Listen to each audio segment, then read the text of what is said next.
untuk hari ini mengikuti kegiatan berbagi praktik baik dari saya dan Ibu Fani.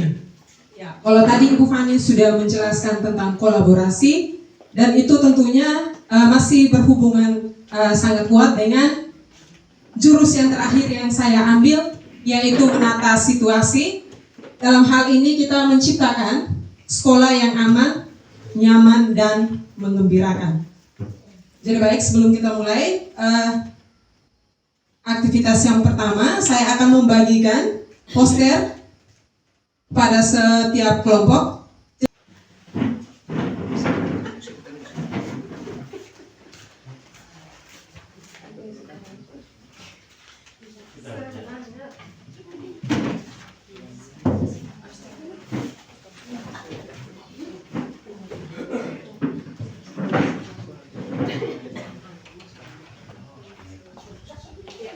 Kita langsung ke aktivitas.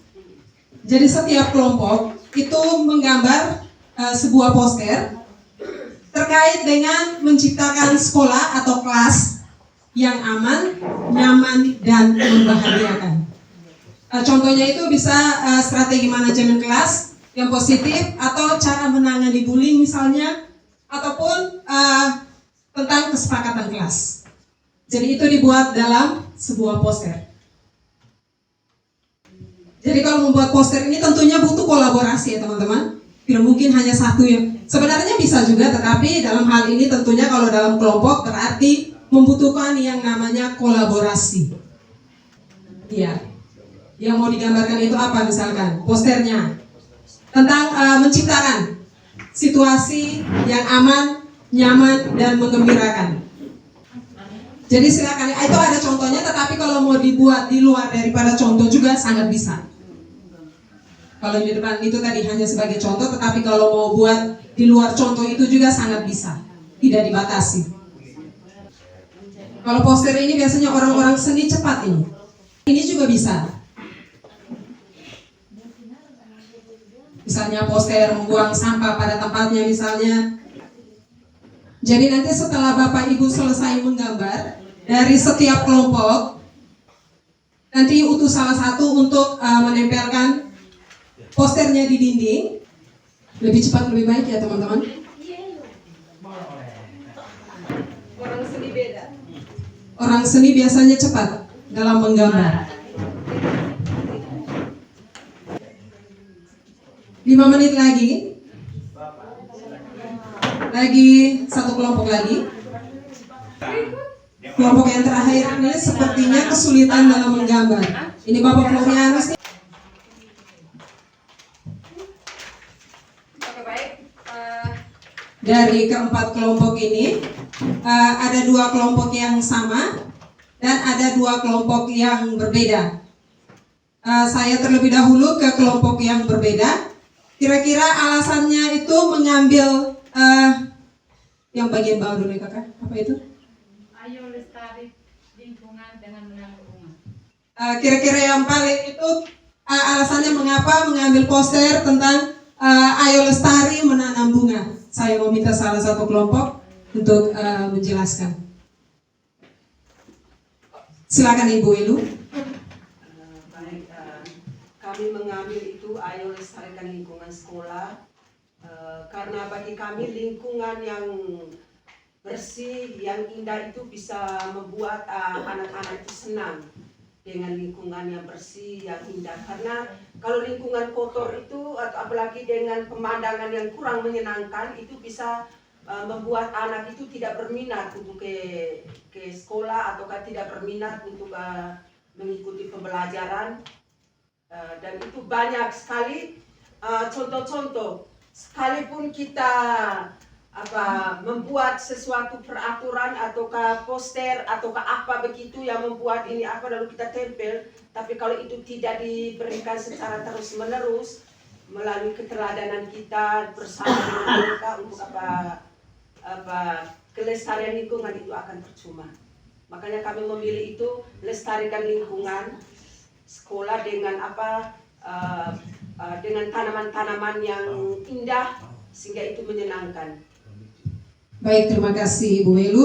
Kalau menurut Ibu Welu dengan tanaman yang rindang, itu akan lebih membuat anak-anak lebih bersemangat untuk datang ke sekolah.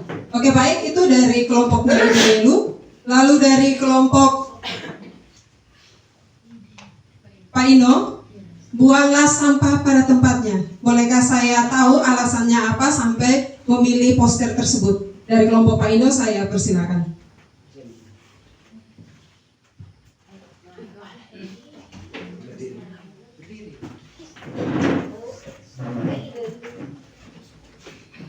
Terima kasih. Poster yang kami buat tadi, buanglah sampah pada tempatnya.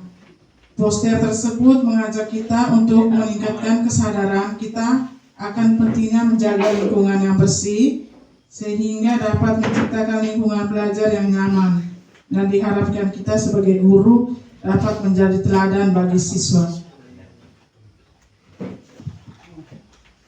Baik, terima kasih Ibu Loti. Dari dua kelompok ini yang sama, saya memberikan kesempatan terlebih dahulu kepada kelompoknya Ibu Elvin. Pada Ibu Elvin, saya persilakan. Baik, terima kasih. Selamat siang untuk kita semua. Kami memilih poster Stop Bullying karena kita tahu bahwa kalau anak-anak kena bullying, saya yakin itu akan membuat dia merasa tidak nyaman dalam belajar. Ya, apalagi saat ini banyak sekali kasus bullying yang sampai menyebabkan kematian. Jadi saya rasa ke depan ini kita lebih perhatikan kita punya anak-anak supaya jangan lagi membuli sesama. Ya, sekarang kasus lagi viral itu adalah bully, ya, yang terjadi di Bali itu. Makanya itu kami tadi memilih poster Stop Bullying. Sekian dan terima kasih. Ya, baik Ibu Elvin, terima kasih banyak. Karena kita tahu bahwa di sekolah kita ini kasus bullying ini sudah lumayan sangat memprihatinkan. Saya sedikit menceritakan pengalaman kemarin ketika saya melakukan bimbingan kelompok. Waktu itu di kelas 2, ketika kami melakukan bimbingan kelompok itu ada di dalam kegiatan itu ada salah satu siswa yang menangis terseduh-seduh karena sering dibully. Bully hitam dan jelek. Tetapi dengan pendekatan yang ada, saya melakukan pendampingan dengan siswa tersebut. Akhirnya lama-kelamaan saya selalu mengatakan pada dia bahwa kita tuh harus bisa lawan yang namanya bullying. Kalau tidak, kita akan menjadi bulan-bulanan mereka. Jadi ketika saya mengatakan tentang itu, dia sudah berani. Sampai saat ini orang-orang atau teman-teman yang membulinya itu juga sudah tidak berani lagi. Dan itu sekarang dia sudah berada di kelas 3. Dan kita tahu bahwa kasus kekerasan fisik juga itu sering terjadi kepada anak-anak kita. Dan itu hampir setiap hari. Itu biasanya diawali dengan yang namanya main gila. Ya. Jadi terima kasih untuk Ibu Elvin. Saya ke kelompok yang terakhir dari kelompoknya Pak Yuven. Terima kasih, saya mewakili Bapak. Di sini kami mengangkat poster yang hampir sama dengan kelompoknya Pak Rusmin, yakni kami mengangkat tentang Stop Bullying. Ada slogan yang menarik di sana yang kami tulis, walaupun gambar tangannya tidak keren seperti Pak Rusmin punya. Katakan tidak untuk membuli. Lalu kami fokusnya di sini adalah stop kekerasan verbal. Kadang pemahaman kita bahwa bullying ini hanya terkait dengan kekerasan fisik. Dan biasanya yang terjadi di sekolah-sekolah itu, terkadang kita berpikir bahwa bullying itu hanya terjadi antara siswa misalnya. Tapi sebenarnya sejujurnya kalau kita mau lihat bahwa di kita bapak dan ibu guru juga terkadang dengan situasi terbawa emosi, sebenarnya kita terkadang melakukan apa yang namanya kekerasan verbal. Jadi untuk itu kami mengangkat tema ini kalau memang baik mungkin, tapi memang ini terus terang agak susah, apalagi dengan kita keadaan di Flores ini yang ya, kita masih memegang teguh di ujung rotan ada emas itu. Jadi memang kalau situasi emosi pasti kata-kata emas ya, yang sebenarnya bersifat membangun, bersifat untuk memperbaiki karakter mereka, tetapi mungkin sebenarnya itu menyakitkan, termasuk saya salah satunya. Misalnya Kakak Fridus, Manungo, lalu kemudian Pak Luri misalnya menghabiskan oksigen. Lalu termasuk saya juga ada beberapa yang saya adopsi dari Pak Fridus, dari tapi karena kalau pulang saya kan mereka mungkin emosi juga ya dengan kita, tetapi saya pikir makna baiknya yang mereka ambil, mungkin tujuan kita sebenarnya untuk memperbaiki karakter mereka. Nanti ini saya kembali ke ini hanya untuk karena bilang tulis tadi saya ada Pak Oli ini bingung-bingung kayak mau gambar apa ya. Oke, saya pikir demikian. Saya kembali ke Ibu Sumati. Ya, baik Pak Yuven, terima kasih.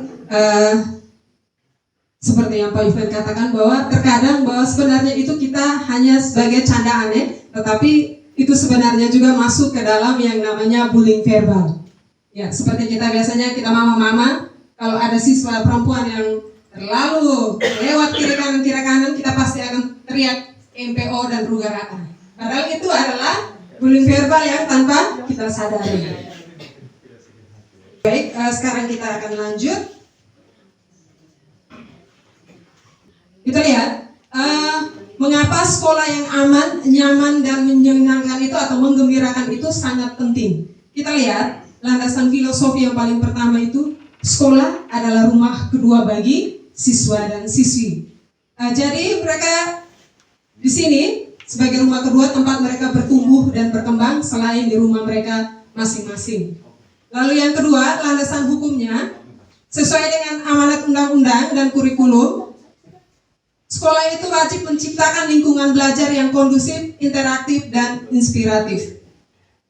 Kita lihat dampak positifnya itu, yang pertama itu adalah meningkatkan motivasi dan konsentrasi belajar murid. Yang kedua, mengurangi stres dan masalah perilaku atau perundungan dan kekerasan, karena kita lihat soal perundungan ini bukan saja hanya terjadi di sekolah, bisa saja juga terjadi di rumah mereka masing-masing. Dan yang ketiga itu adalah membangun karakter positif, empati, kolaborasi, dan rasa. Kita lihat pilar-pilar utama sekolah yang aman, nyaman, dan menggembirakan. Konsep sekolah aman, nyaman, dan menggembirakan dapat dibagi menjadi 3 pilar utama yang mendukung. Yang pertama, aman fisik dan psikis. Kita lihat, aman fisik itu tentunya yang paling pertama itu sarana dan prasarana yang terawat. Ya, kita memastikan setiap kondisi bangunan kita itu dalam keadaan baik, sehingga tidak menimbulkan bahaya bagi peserta didik kita. Yang kedua, prosedur darurat jelas, memiliki dan melatih prosedur evakuasi bencana, dan itu saya rasa di sekolah kita memang belum ada. Tetapi kemarin itu kalau tidak salah di MPLS itu ada materi tentang darurat bencana, dan mungkin untuk ke depan kita bisa lakukan itu, karena di sekolah kita belum ada itu. Yang kedua, aman secara psikis. Yang pertama itu adalah pencegahan kekerasan. Kalau soal menerapkan kebijakan anti perundungan, tentunya sekolah kita itu sudah ada yang namanya TPKK yang menangani kekerasan. Itu di sekolah kita tentunya programnya sudah ada. Yang ketiga itu, kalau bisa di kelas-kelas kita itu kita membuka dengan yang namanya kotak curhat. Karena itu mungkin tempat ternyaman untuk anak-anak menyampaikan, mungkin ada teman-teman yang membullying tetapi mereka takut untuk menyampaikan ke Bapak dan Ibu guru. Jadi wali-wali kelas bisa membuat kotak curhat ini. Ya, kita lihat pilar yang kedua, nyaman. Dalam hal ini itu kondisi lingkungan dan hubungan antara guru dan murid. Tujuannya itu adalah menciptakan rasa betah, damai, dan dihargai. Kita lihat yang pertama, nyaman fisik. Yang pertama itu kelas yang estetik. Kalau sebut kelas yang estetik, kayaknya sepertinya ruangan kita belum se-estetik yang kita inginkan. Karena kalaupun kita buat estetik, yang merusak itu bahkan anak-anak kita sendiri. kita sudah buat dengan hiasan sedemikian rupa, tetapi ada saja. Contoh di kelasnya saya itu, perusaknya itu ada 2 siswa. Dan itu saya rasa Bapak Ibu Guru tahu. Mau kita hias bagaimanapun cantiknya tetap pasti akan dirusak. Ya, kalau untuk area hijau dan rindang, sekolah kita tentu sudah masuk di dalam area hijau dan rindang karena banyak pepohonan. Kita lihat yang kedua itu nyaman sosial emosional. Yang pertama itu budaya positif, menerapkan 5S. Dan kalau 5S ini sepertinya belum semua kita menerapkan. Dan besar harapannya saya, kalau bisa, coba kita bersama-sama, mulai besok lah, ketika Bapak dan Ibu Guru yang lain piket menjalankan tugasnya, kita teman-teman yang lain, yang tidak piket, kita bersama-sama di depan pintu gerbang, menyambut siswa dan siswi. Walaupun mungkin sulit, tapi saya rasa kita bisa. Kita pasti bisa. Bisa kan Bapak Ibu? Bisa. Ya, terima kasih. Lihat yang kedua itu hubungan guru dan murid. Ya, guru bersikap sebagai mentor dan fasilitator, bukan hanya memberi ilmu dengan menjalin kedekatan yang personal dan suportif. Ya, jadi guru juga harus menjadi pendengar yang aktif. Harus bisa mendengarkan setiap curhatan dari setiap murid. Karena kadang ada siswa yang datang lapor, pasti kita selalu, kau lagi, kau tuh kan lapor ngeri kau ini. Kita biasanya pasti akan mengeluarkan statement seperti itu. Tapi itu sebenarnya salah ya teman-teman. Dan saya juga pribadi merasakan seperti itu. Harusnya kita menjadi pendengar yang aktif, tetapi kadang sebaliknya. Lanjutkan. Dan kita lihat pilar yang ketiga itu menggembirakan atau menyenangkan. Dalam hal ini itu proses belajar mengajar. Jadi tujuannya itu adalah membuat murid antusias dan termotivasi untuk datang dan terlibat dalam proses pembelajaran. Ya, kita lihat yang pertama itu pembelajaran interaktif. Kalau kita sebut pembelajaran interaktif itu pembelajaran yang berpusat pada murid.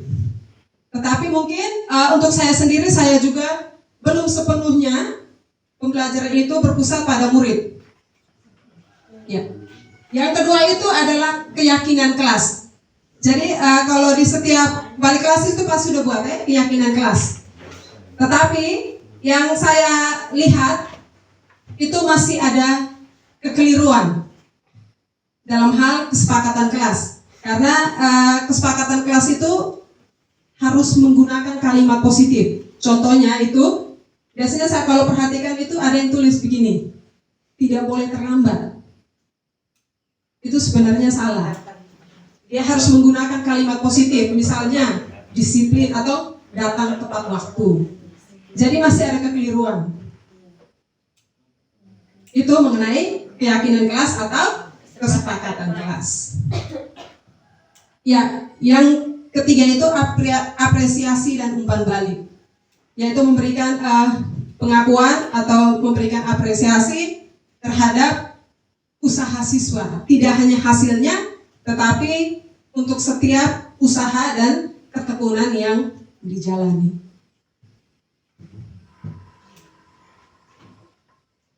Ya, ini kita lihat yang terakhir. Itu aplikasinya itu kita bagaimana membuat komitmen atau langkah konkret yang diambil Bapak Ibu Guru dalam menciptakan lingkungan sekolah yang aman, nyaman, dan menggembirakan. Saya minta silakan menuliskan di stick notes yang sudah saya bagikan tadi. Komitmen dari Bapak Ibu Guru masing-masing.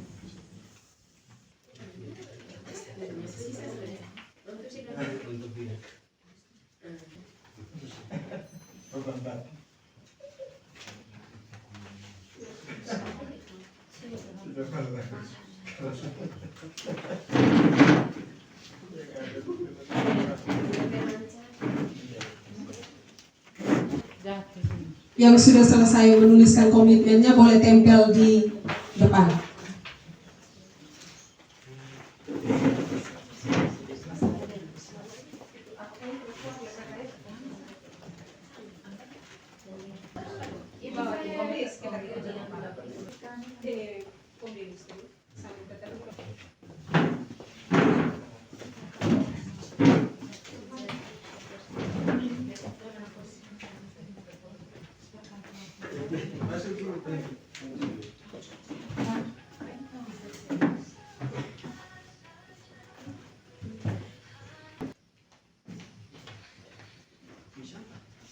Pak Ino tuliskan komitmen Pak Ino untuk menciptakan sekolah yang aman, nyaman, dan menggembirakan.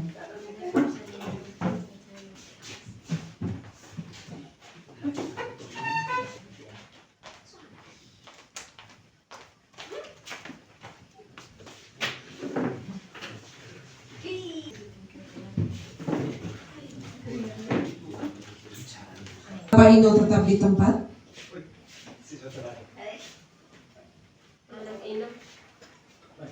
Ya, saya meminta Pak Ino membacakan komitmen dari setiap Bapak dan Ibu guru. Baik, terima kasih atas kesempatannya. Saya akan membacakan komitmen dari setiap guru. Yang pertama, tidak melakukan kekerasan fisik dan verbal. Yang kedua, jaga kebersihan secara rutin, ciptakan ruang hijau. Yang ketiga, saya akan menerapkan pembelajaran yang inovatif. Berikutnya, menjaga keharmonisan. Komitmen selalu menjaga kebersihan lingkungan sekolah. Komitmen nyaman dan mengembirakan, ramah terhadap anak. Disiplin melaksanakan tugas dengan baik, memperlakukan siswa dengan baik. Menjaga kebersihan dengan membuang sampah pada tempatnya, serta membangun atau membuat lingkungan lebih menyegarkan. Akan selalu menjaga keindahan dan kebersihan lingkungan sekolah bersama dengan siswa. Dalam kegiatan di sekolah selalu terapkan prinsip ramah, salam, sapa ke setiap peserta didik. Menjaga kebersihan lingkungan sekolah dengan cara membuang sampah. Lingkungan sekolah dengan cara membuang sampah pada tempatnya sehingga dapat menciptakan lingkungan yang bersih dan sehat. Sekian. Terima kasih banyak Pak Ino. Semoga dengan komitmen yang sudah kita buat, kita tidak hanya buat di atas kertas, tetapi kita bersama-sama menjalankan komitmen yang sudah kita buat. Terima kasih banyak untuk hari ini. Bapak Ibu guru hebat sudah membersamai kami dalam kegiatan berbagi praktik baik, kelanjutan dari kegiatan kami kemarin di Kupang. Terima kasih banyak untuk aktivitas kita hari ini, untuk setiap kerjasama yang sudah Bapak Ibu berikan di dalam kegiatan kita hari ini. Salah kata dalam kegiatan kita ini, saya dan Ibu Fani memohon maaf. Baik Bapak Ibu guru hebat, terima kasih kepada Ibu Desi yang sudah berbagi praktik baik tentang bagaimana menata situasi. Jadi intinya bahwa saya mulai dari yang jurus terakhir ini, yaitu bagaimana kita menata situasi agar lingkungan menjadi aman, nyaman, dan mengembirakan. Nah, supaya lingkungan ini bisa aman, nyaman, dan mengembirakan ini pasti butuh kolaborasi atau kerjasama semua personil yang ada di lembaga. Itu bukan hanya Bapak Ibu guru saja, tetapi itu harus melibatkan semua dengan guru pegawai. Iya. Bukan hanya Bapak Ibu guru, tapi semua Bapak Ibu guru dan pegawai. Karena ini kita berada dalam satu lembaga, karena di sekolah itu bukan hanya Bapak Ibu guru saja, tetapi ada juga pegawai.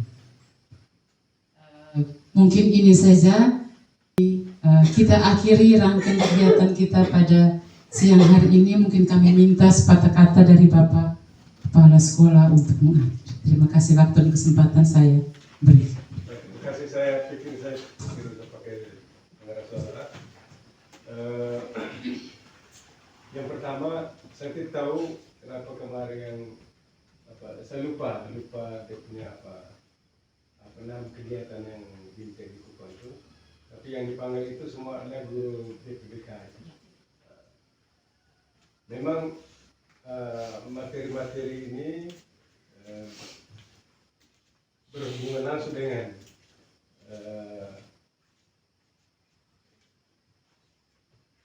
basic BK, tapi juga tidak terlepas dari itu adalah sebenarnya tugas bapak guru, terutama menyiapkan diri kita, ya bukan baru, tapi di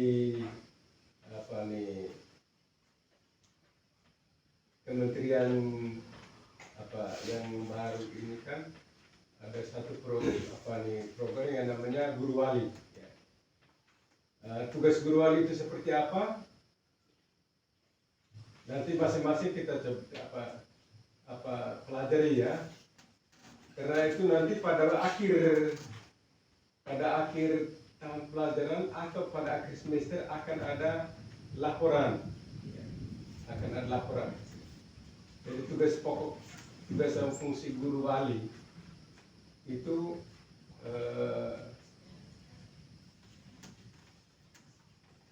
pengembangan kompetensi siswa, kemudian memantau ya, perkembangan akademik dan juga dengan karakter. Mulai dari kelas 1 sampai dengan tamat. Ya.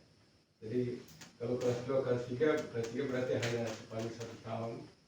Atau mulai dari sekarang, karena menurut saya kita kan baru pagi, kemudian penerapannya seperti apa kan belum. Sehingga nanti anak-anak Bali yang sudah dibagikan sesuai dengan ada di dapur itu supaya saya kira kita mungkin pernah dibagi, tetapi yang dulu itu kalau tidak salah kelas 3 saja, kelas 3. Tapi ini dari kelas 1, sehingga sebenarnya ada perbedaan guru wali dan guru balik kelas. Balik kelas itu lebih banyak berurusan dengan administrasi kelas ya.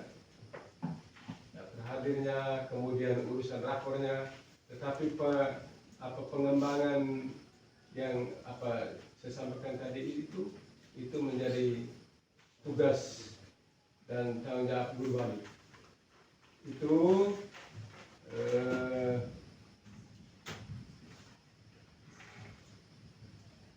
materi-materi ini kan sebenarnya juga sebagian kita dapat juga di kemarin melalui program kegiatan baik guru penggerak maupun sekolah penggerak. Dan ini muaranya adalah bagaimana menerapkan pembelajaran mendalam. Kita tahu ada prinsip, ada hal-hal lain lagi itu yang harus dipelajari, kemudian diterapkan di kelas. Lalu apa yang kita geluti hari ini, apalagi tadi sudah ada masing-masing dibuat yang membuat komitmen itu tidak sebatas di Padang dalam kegiatan ini, tapi harus betul ya. Itu memang berat merubah sesuatu yang sudah menjadi karakter kita ya. Memang berat sekali, tapi bukan berarti tidak bisa. Ya, saya kira ini saja satu dua hal yang bisa disampaikan. Baik Bapak Kepala Sekolah, terima kasih atas poin-poin penting yang sudah disampaikan. Bapak Ibu Guru, sekali lagi terima kasih banyak atas kebersamaan kita hari ini. Untuk itu, mari kita mengakhiri kegiatan kita pada siang hari ini dengan doa. Saya minta Pak Flori memimpin kita dalam doa.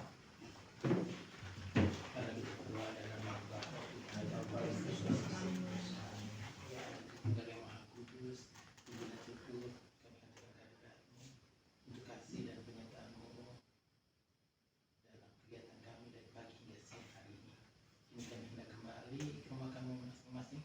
Kami mohon penyertaan dan bimbinganmu. Dan berkatilah segala rencana kerja kami di hari-hari mendatang. Tujuan Kau ya Tuhan, kini dan sepanjang masa.